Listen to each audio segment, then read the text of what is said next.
비명계 의원들의 다음 카드는 뭘까요? 지금 영상으로 만나본 분입니다. 원칙과 상식 더불어민주당의 이원욱 의원 오늘 모셨습니다. 어서 오세요. 안녕하세요. 네. 연말인데 일정 바쁘실 텐데 나와주셔서 감사합니다. 아닙니다. 예. 불러주셔서 고맙습니다. 네. 현안으로 바로 들어갈게요. 어제 이재명 대표가 김부겸 전 총리 만났잖아요. 어제 만남이 좀 의미가 있는 분기점이 될 수 있다고 보십니까? 일단 비명계 아니고 혁신계. 아, 혁신계. 라고 불러주십시오. 혁신계라고 부르겠습니다. 제가 네. 여기 적어놓겠습니다. 예. 어제 만남의 말씀을 실제로 이제 완전히 공개된 게 아니어서 다 공개된 게 아니고 아직 들어보지 못해가지고 뭐라고 판단하기는 굉장히 좀 어려운데, 근데 이게 공개된 내용, 백브리핑한 내용이라든가 나와서 하신 말씀들만을 종합해 보면은 조금 이재명 체제를 순항시키는 데 역할을 했지 않느냐. 그래서 그 만나시기 전부터 이런저런 얘기들을 저희가 방송에 가서 많이 했는데요. 그러니까 사진 찍기용은 안 된다라고 예. 하는 말씀들을 많이 드렸는데 그런 측면이 없지 않았던 것 같아가지고 좀 아쉽게 느껴집니다. 뭔가 좀 강하고 쓴 소리가 안 나온 것 같아서 좀 아쉬운 게 있다라고 하셨는데, 네. 김부겸 전 총리가 어제 회동 이후에 기자들의 질문에 이런 답변을 했습니다. 먼저 좀 듣고 오겠습니다. 물밑대화를 하시라. 물밑대화를 해서 이낙연 대표께서 지금 여러 가지 처한 처지 내용을 정확히 판단하시고, 그리고 총선 우리가 어쨌든 통합과 안정이 그리고 또 혁신이라는 이런 게 어우러져야만 그래야 좋은 결과가 온다. 절대로 선거는 하지 않죠. 일방적으로 이렇게 쉽게 가게 우리 국민들이 절대로 그렇게 되지 않아요. 정치 경험상 그래요. 이재명 대표님 체제로 총선 치르는 거에 대해서는 좀 교감이 이뤄진 거예요? 그런 이야기까지는 안 했고, 그런 이야기까지는 안 했고. 하여튼 어쨌든 지금 국면을 어쨌든 이 전 총리께서 막 탈당을 예고하시고 이런 상당히 지금 당으로서 어려운 국면이잖아. 어쨌든 이거는 같이 함께 돌파를 해나가자. 네, 당이 어려운 국면이다 하면서 김 전 총리가 일종의 세 가지 과제를 던졌다, 이렇게 좀 요약해서 보도가 많이 나오고 있는데요. 일단 이낙연 전 대표 만나라, 그리고 준연동형 제도 유지하라, 그리고 강성 지지층들의 행보를 좀 자중시키기 위한 추가 조치가 필요하다. 이 세 가지 과제라고 하는데 이재명 대표가 다 수용할 가능성이 있다고 보시나요? 가능성이 좀 적어 보입니다. 그러니까 어저께 김부겸 전 총리께서 하신 말씀이 이제 또 그 원칙적으로는 통합, 안정, 혁신 이 말씀을 하셨는데, 통합과 안정과 혁신의 내용을 좀 이렇게 과연 어떻게 풀어내셨는지를 잘 모르겠어요. 저희들도 그 원칙과 상식에서도 항상 얘기하는 게 통합과 안정과 혁신이거든요. 근데 통합과 안정과 혁신을 위해서는 결국에는 이재명 대표가 물러나야 된다. 그리고 통합 비대위가 만들어야 된다라고 하는 내용인데, 지금 이낙연 대표께서 최근에 며칠은 좀 숨고르게 들어가신 것 같기는 하지만 신당 창당을 강력히 시사하고 계시는 상태에서 그 통합과 안정의 혁신의 내용을 조금 더 강하게 말씀을 해주셨다라고 하면은 어땠을까라고 하는 생각이 들고요. 결국 아까 말씀하셨던 그 3대 과제들, 개딸과의 단절이라고 하는 것들이 저희가 지금 한 1년이 넘게 얘기를 해왔거든요. 그 중에 가장 간단한 상징적 조치 하나로서 제명인의 마을의 이장직을 사퇴해라. 그조차도 안 하고 있는 상황인데, 이낙연 전 대표의 그 충격파, 신당 충격파 때문에 그것이 이루어질지 이루어지지 않을지라고 하는 것은 좀 지켜봐야 할 문제 같습니다. 어쨌든 지금 김부겸 전 총리는 이낙연 전 대표가 신당을 만드는 그 모양새는 막아야 한다, 이렇게 이제 간곡하게 좀 부탁을 한 것 같은데, 이낙연 전 대표 같은 경우에는 지금 신당 쪽으로 더 기울었다고 보십니까? 아니면 지금 회군 가능성도 있다고 보십니까? 이낙연 대표께서 무조건 이재명이 싫어서 그 신당을 하겠다 이런 건 아니거든요. 그러니까 결국에는 통합 비대위를 만들고 당이 정상적인 모습을 찾아간다라고 한다면 당을 위해서 최대한 헌신하겠다라고 하는 생각을 기본적으로 갖고 계시고. 예, 전제 조건은 통합비대라고 그렇죠. 보십니까? 예. 이낙연 대표가 저희 몇 번에 걸쳐서 얘기를 했습니다. 그러니까 원칙과 상식의 의원들이 하는 얘기에 대해서 아주 동의하고 찬성한다라고 예. 하는 말씀을 하셨기 때문에 저희가 주장하고 있는 통합비대위 그것만 소용이 된다라고 한다면 나갈 이유가 없죠.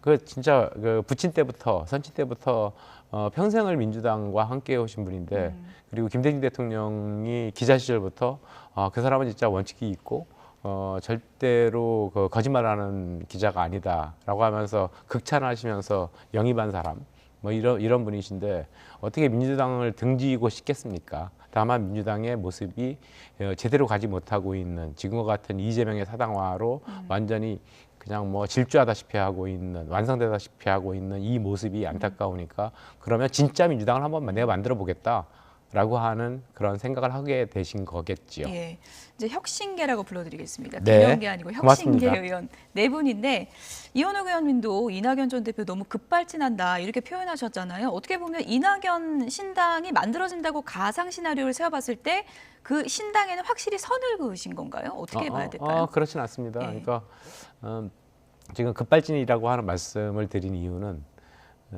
지금 대한민국의 정치가 과연 무엇이 문제인가라고 하는 거에 대한 국민적 공감대가 분명히 있는 거거든요. 그러니까 혐오와 분열의 정치, 뭐 이거를 어떻게 극복할 것인가. 저희 4명의 원칙과 상식 의원들은 공화주의와 자유주의 사상을 대한민국에서 다시 실현시켜 보자라고 예. 하는 이런 철학적 얘기들을 많이 나누는데 그런 것에 대해서 미래 정치에 대한 비전, 대한민국의 비전이라고 하는 것이 이낙연 대표께서 잘 보여지지 않다라고 하는 겁니다. 그러니까 이재명의 사당화 이건 안 돼. 그래 진짜 민주당을 만들자. 그래서 진짜 민주당의 내용이 무엇인가라고 하는 것이 아직 국민들께 잘 각인이 안 됐다. 명확한 가치를 보여주지 그렇죠. 못했다는 건가요? 그래서 예. 이제 그런 가치를 조금 더 명확히 보여주고 새로운 대한민국을 위한 선택의 길로서 나는 나갔을 뿐이 없다라고 하는 것을 보여줬다면은 훨씬 더 국민적 공감대가 커지지 않았을까라고 하는 의미에서 급발진이라고 하는 100m 질주하시는 것 같다는 이런 말씀을 드린 겁니다. 저는 혁신계가 이낙연 전 대표와는 손을 잡지 않겠다라고 선언한 줄 알았는데 그건 아니군요. 전혀 아닙니다. 전혀 아니군요. 전혀 아닙니다. 예. 지금 뭐 교감은 조금은 있는 거예요? 예, 그분께서? 예. 교감도 하고 있고. 조홍천 의원은 교감 안 하고 있다고 하셔가지고. 아닌데요? 아닙니까? 예, 그러니까 그러니까 직접적 교감 아니어도 거기 이제 뭐 간접적 교감들은 아주 자주 하고 있는 상황이고요. 큰 틀에서는 뜻을 같이 하는 부분이 네. 많다. 이렇게 그리고 볼 수 이낙연 있겠네요. 대표께서도 저희 원칙과 상식의 내용에 동감한다라고 말씀을 해주셨지 않습니까? 예, 교감을 어느 정도는 이루고 있다 이렇게 이제 볼 수 있을 것 같은데 어쨌든 혁신계 의원들이 그때 통합비대위 얘기하면서 이제 시한을 얘기를 하셔가지고요. 보니까 날짜가 지금 며칠 안 남았거든요. 이달 말이면 한 10여일 남았죠. 10여일 정도 남았습니다. 그 안에 뭐 그 결론이 나올 수 있다고 보시는 건가요? 결국에는 이제 민심의 흐름이 어떻게 바뀌느냐의 문제에 대해서 당 지도부도 아주 커다란 고민을 할 수뿐이 없으리라고 보여지고 오늘 언론사에서 뭐 말하자면 이재명 대표와 뜻을 달리하는 이른바 뭐 비명계 이낙연 대표를 포함해서 비명계 의원들이 나가가지고 그 신당을 차린다고 어떻게 나오겠느냐라고 하는 그런 여론조사가 나왔던데 이게 굉장히 높게 나왔더라고요. 그러니까 수치는 언급하시면 안 됩니다. 수치 언급 안 하겠습니다. 예. 그것도 모 언론사. 예. 근데 이런 것들이 결국에는 민심의 반영이고 그 지도부가 이런 민심에 대해서 언제까지 무관할 수는 없을 것이다 이렇게 생각합니다. 그리고 열흘이라고 하는 시간이 정말로 많이 남은 시간입니다. 열흘이 긴 겁니까? 그렇죠. 하루에도 두세 번씩 상황이 바뀌고 있지 않습니까? 뭐 한동훈 장관이 예를 들어 비대위원장으로 임명을 하는 순간 또 그 국민의힘의 지지도는 어떻게 추정일 것인가 뭐 이런 것들도 지켜볼 수뿐이 없는 상황이겠죠. 네. 어쨌든 뭐 크리스마스도 지나고 연말도 이제 다 다가와서 31일까지 통합비대위 결론이 안 나오면 그럼 혁신계 의원분들의 결론은 탈당입니까? 아니 저희들은 1차적인 원칙은 그렇게 정했습니까? 공동행동하자. 공동행동하자. 4명뿐이 안 되는데 여기서 또 그 분리행동을 하면은 이게 얼마나 국민들이 볼 때 지리밀밀하게 보이겠느냐. 그래서 공동행동을 하기로 했고 선택지는 여러 가지일 것 같습니다. 이 정치판을 바꾸기 위해서 우리가 노력을 해봤는데 예. 이제 안 되는구나. 지역에 가가지고 이제 경선 준비 열심히 하자 예. 이럴 수도 있고 예. 도저히 지쳐가지고 못하겠어 우리 이제 안 할래 뭐 이럴 수도 있고 불출마 선언 말씀하시는 그렇죠. 거군요. 이런 걸일 예. 수도 있고 아니면 야 대한민국 정치를 바꾸는데 그나마 미랄이 돼보자 그리고 자신 있게 해보자 한번 벤처를 한번 해보자 예. 이래가지고 나가서 신당을 차릴 수도 있고 그런 선택지는 여러 가지가 나올 수 있으리라고 보여집니다. 그런데 아직까지 그 문제를 저희가 논의하거나 깊이 생각해 보지는 않았습니다. 지금은 민주당의 변화와 혁신을 바랄 뿐이고 떨어진 신뢰, 도덕성 이거를 회복해서 민주당이 승리하는데 더 기여하고 싶다라고 하는 과정에 있는 거죠. 예, 그러니까 추격을 해보면 1번 불출마, 2번 탈당, 3번 신당 이 세 가지 길이 지금 놓여 있는 건데요. 지금 아직 아니죠. 1번은 일번입니까? 남아서 경선 남아서 준비. 경선 준비. 네. 예. 그러면 네 가지 길인가요? 네, 네. 예, 네 가지 길 중에 이제 사지선다 중에 하나가 될 텐데 네. 가능성이 그나마 제일 높은 건 어떤 거예요? 아직 뭐 거기에 아직은 대한 전혀 논의, 비율이 전혀. 높은 것도 없습니까? 네, 네, 네. 예. 지금 뭐 근데 당내에서는 이런 얘기도 있습니다. 통합비대위가 결국은 정성우 의원은 개파 나눠 먹게 하자는 거 아니냐. 김민석 의원은 이거 공천 지분 달라는 거 아니냐. 비명계 핵심 의원들 공천 주면은 이런 주장 다 없어질 거 아니냐. 이런 지금 반박이 나오고 있거든요. 그 부분은 어떻게 보십니까? 저희가 지난주 목요일 날도 기자회견을 했는데요. 저희 배기종군 하겠다. 그리고 그 험지 출마하라면 당에서 험지 출마하겠다. 단 비대위만 통합 비대위만 꾸려진다면 예. 모든 것을 마음을 내려놓겠다. 마음 비운 거거든요. 그건 대국민한테 약속한 겁니다. 예. 4명의 의원들이. 만약에 저희가 공천 때문에 그 개판 나눠 먹기식의 공천 지분을 약속받으려고 했으면은 그런 거 얘기 안 하죠. 어디 뭐 마음을 비우겠다? 뭐 이런 얘기를 할 수가 없는 거 아니겠습니까? 오히려 친명계 의원 중에서 그런 나 마음 비우고 백의종군 하겠다라고 하는 얘기를 해본 것을 전혀 들어보지 못했습니다. 지금은 친명계 의원들이 나서서 백의종군 하겠다, 당의 험지가라만 가겠다라고 해야 될 때거든요. 그러니까 그거는 그냥 저희 원칙과 상식 의원들을 공격하기 위한 뭐 이제 말도 안 되는 터무니없는 말뿐이 아니다라고 생각합니다. 예. 근데 이제 이 부분도 저희가 좀 눈여겨봐야 될 부분이요. 정당 지지도를 저희가 좀 그래픽으로 준비했는데 보여주시면 좋을 것 같습니다. 지금 뭐 여론조사 기관에 따라 조금씩은 추이가 다르긴 하지만 지금 이 기관 조사에서는 이제 민주당이 40, 국민의힘 34, 다른 기관에서는 더 차이가 나기도 하고요. 그렇다 보니까 이재명 체제에서 지금 민주당 지지율이 지금 이 기관 조사에서는 44.7% 나오고 있거든요. 여기서는 리얼미터 조사는 국민의힘과 격차가 더 크다 보니까 지금 당이 이렇게 잘 여론이 흘러가고 있는데 괜히 좀 분란을 만드는 게 아닌가? 내부에서는 또 이런 시각도 있는 것 같더라고요. 어떻게 보십니까? 지금 그러니까 선거가 막바지에 다가서면은 그 ARS 조사라고 하는 것이 의미가 좀 커지는데 지금은 ARS 조사가 의미가 커지지 않습니다. 응답률이 보통 뭐 4 내지 5% 정도. 그리고 갤럽 여론조사는 한 13, 14% 정도의 응답률이 보이고 있죠. 예. 그래서 만약에 응답률이 100%라고 한다면 1000명을 조사했는데 그건 진짜 완벽한 여론의 반영 아니겠습니까? 그래서 응답률을 중심으로 봐야 되고요. 지금 굉장히 많은 민심의 흐름, 중도층이라고 하는 것들이 만들어졌는데 그 중도층, 뭐 민주당도 싫다, 국민의힘도 싫다, 이 흐름이 어떻게 반영될지에 대해서는 지금 아무도 모르고 있다라고 하는 겁니다. 제가 지역에서 아니면은 사람들을 만나면서 들어보면은 그 중도층이 굉장히 민주당으로부터 이반한 경우가 굉장히 많다. 근데 이분들이 과연 윤석열 대통령의 실정을 보면서 국민의힘까지 갈 것인가 안 할 것인가라고 하는 거에 대해서는 아직까지 퀘스천 마이크인 것 같아요. 예. 근데 이 거대한 민심의 흐름이 어찌됐든 민주당을 지금 민주당으로는 안 된다라고 하는 그 이탈 민주당층이 굉장히 많이 생겼고 이들이 어떤 선택을 할지에 대해서는 지금 여전히 퀘스천 마크이고 그래서 지금 나오고 있는 여론조사를 가지고 총선에 이길 것이다라고 하는 장담은 할 수 없는 거고요. 뭐 4년 전 총선 때 민주당이 하고 국민의힘하고 뭐 비슷하거나 아니면 뭐 민주당이 지는 경우도 굉장히 많이 나왔거든요. 예. 근데 최종적인 결론은 민주당이 180석이나 하는 압도적 승리를 예. 하지 않았습니까? 그것을 보이지 않는 그 여론조사로는 캐치가 되지 않는 민심의 흐름인 거죠. 예.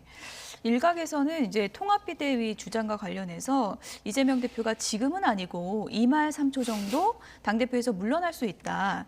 만약 이런 시나리오 안이 나온다면 그것도 받아들일 생각은 있으신 건가요? 정말 정말 말도 안 되는 얘기고요. 이재명 대표의 목표가 다시 한번 무엇인가를 정확히 보여주는 그 단어라고 보여지는데요. 이재명 대표의 목표는 이재명의 민주당의 완성, 사당화의 완성입니다. 근데 아직까지는 사당화가 안 됐다라고 보고 있는 것 같고요. 이거 원칙과 상식이라고 하는 의원들 아니면 기타의 비명계 의원들이 있는 거니까요. 그래서 공천을 내가 내 사람으로 완벽하게 해놓겠다. 그러고 나가지고 만약에 또 선거가 질 수도 있는 거 아니겠습니까? 만약에 그때 물러가고 나서 만약에 선거가 지면 야 나는 내 책임 아니야. 이건 비대위 책임이지라고 하는 책임 면수를 위한 완전히 꼼수적 발언이다라고 예. 느껴집니다. 그러니까 통합비대위를 띄운다는 것은 공천 작업 전에 이루어져야 의미가 있는 그렇죠. 거죠. 지금 당장입니다. 이미 지금 시간이 당장. 늦었습니다. 예, 지금 당장이 아니면 의미가 없다. 이런 얘기셨고요. 국민의힘 얘기도 좀 얘기를 해볼게요. 한동훈 비대위원장 지금 지명이 이르면 오늘 얘기도 있더라고요. 어떤 결과가 나올 거라고 보십니까? 선거에서. 보통 대통령의 지지도가 되게 무지하게 높게 나올 때는요. 정당이 대통령과 이미지 일치 전략을 갖게 됩니다. 그래서 모든 후보들도 대통령하고 사진 한번 같이 찍어서 내고 현수막도 걸고 예. 뭐 이렇게 되고요.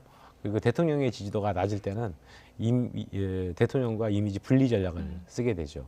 그런데 지금 윤석열 대통령의 지지도가 굉장히 낮은 예. 상태, 부정적 여론이 훨씬 두 배 가까이 있는 상태에서 그 이미지를 어떻게 분리해서 상대적 독립성을 국민의힘이 유지할 것인가라고는 굉장히 중요한 과제거든요. 근데 윤석열 대통령의 아바타라고 평가받는 한동훈 장관이 오는 것은 최악의 카드인 것 같습니다. 최악의 카드다. 네, 그래서 물론 일시적인 반등 효과 뭐 이런 것들은 있을 수 있습니다. 컨벤션 효과는 있을 수 있지만 최종적으로는 최악의 카드고 아마도 민주당 저를 포함해서 민주당 지도부 입장에서는 속으로 굉장히 쾌재를 부르면서 웃고 있지 않을까. 한동훈 나오면 땡큐가 맞습니까? 그럼요. 예. 그런 이제 이미지, 그러니까 윤석열 대통령의 아바타라는 이미지, 공격하기가 좋다. 뭐 정청래 최고위원은 관역이 많아지면 우린 좋은 거다라고 표현을 하기도 했는데 한동훈 장관의 개인적인 정치인으로 변신한다면 개인적인 자질은 어떻게 평가하십니까? 공감 능력 같은데요. 그러니까 뭐 경륜이라든가 다선했다고 해가지고 공감 능력이 많아지는 건 아니고 정치는 과연 이게 얼만큼 공감할 수 있느냐. 공감 능력은 경청 능력으로부터 시작되고요. 얼만큼 잘 듣고 그것을 통해 가지고 소화해내고 반영할 수 있느냐라고 하는 문제거든요. 근데 지금까지 보여준 한동훈 장관의 국회에서 보여준 태도 이런 걸 보면은 과연 공감 능력이 그렇게 뛰어나 보이진 않는다. 거기다가 아까도 말씀드렸듯이 윤석열 대통령의 아바타로서 훨씬 더 충실히 견제하려고 하는 모습을 보이고 있는 거 아니냐. 뭐 어저께도 당장 김건희 여사에 대한 특검 이거는 말도 안 된다라고 악법이다. 하는 발언이라든가 뭐 이런 것들이 과연 국민적 공감대가 있느냐. 김건희 여사에 대한 특검에 대한 찬성도 지지도는 거의 한 60-70% 정도가 나오고 있지 않습니까? 그런데 그런 얘기를 하는 것은 국민에 대한 공감력이 좀 떨어지는구나. 그럼 잘할 수 있을까? 이런 생각이 좀 듭니다. 세대 교체의 느낌은 좀 있지 않겠나 그런 또 시각도 있거든요. 그럴까요? 근데 뭐 70년대생이니까요. 한동훈 비대위. 만약에 비대위원장이 된다면. 그러니까 예. 깜짝 등장한 이런 건 모습이 아니어가지고 좀 노회한 모습, 그러니까 나이하고 상관없이 이미 이미지가 많이 소진됐다. 예. 네, 많이 노회한 모습입니다. 그러니까 국회에 나와가지고 계속 발언을 하는 거 이런 데서도 그러면 그 청년층이라든가 이런 층한테 굉장히 공감할 수 있는 용어들이 나왔어야 되는데 조롱하고 뭐 이런 그 태도를 계속 보여왔지 않습니까? 그래서 청년층들을 만나봐도 한동훈 장관이 우리 세대를 대표하는 새로운 정치인으로서의 이미지를 각인하고 있다라고 하는 거는 느끼지 못하겠습니다. 예. 끝으로 이걸 좀 여쭤볼게요. 어쨌든 장제원 의원이 이제 불출마 이제 결단을 하면서 민주당에서도 이제 중진들에 대한 압박 그리고 이제 86 용퇴론 이런 것들이 더 커질 수 있다 이런 얘기도 나오고 있는데 실질적으로 민주당이 그런 바람이 불 수 있다고 보십니까? 저는 그저께 송영길 전 대표의 구속 네. 이것까지 겹쳐가지고 386 기득권 정치인에 대한 비판적 여론이 훨씬 더 커질 수 있다라고 보여집니다. 그리고 좀 저는 이제 좀 물러갈 때가 됐다. 그러니까 언제까지 그 국회의원만을 위해서 또다시 생명을 연장하려고 하느냐라고 하는 생각을 저 또한 갖고 있고요. 저도 이제 386 운동권 출신 중에 한 명인데, 물론 저는 이제 뭐 장관을 해봤다거나 뭐 당내 들어가지고 주류 활동을 해봤다거나 이런 건 아니지만 혁신계 의원이 되셨죠. 네, 아니지만 그렇다 하더라도 후진들을 위해서 이거는 그냥 물러가라고 한다면은 그래 언제든지 물러갈게. 라고 하는 생각을 갖고 있거든요. 정말로 마음을 비운 지가 오래됐고요. 그래서 우리 386 운동권 출신들의 정치인들이 이제 보다 더 초심을 한번 다시 찾고 당의 지금 이 이재명의 사당화에 대해서 비판적 목소리를 내주든지 아니면은 이제 후진의 양성을 위해 가지고 마음을 좀 비워주든지 하는 그런 바람을 갖고 있습니다. 네. 혁신계 의원들이 정한 시한, 열흘이 이제 긴 시간이라고 하셨는데 그 안에 어떤 결론이 나오느냐에 따라서 의원님이 그 사지선다 중에 한 가지 결단을 하실 텐데 결단하시고 한 번 더 모시겠습니다. 네. 네, 지금까지 원칙과 상식 민주당 이원욱 의원이었습니다. 고맙습니다. 네, 고맙습니다.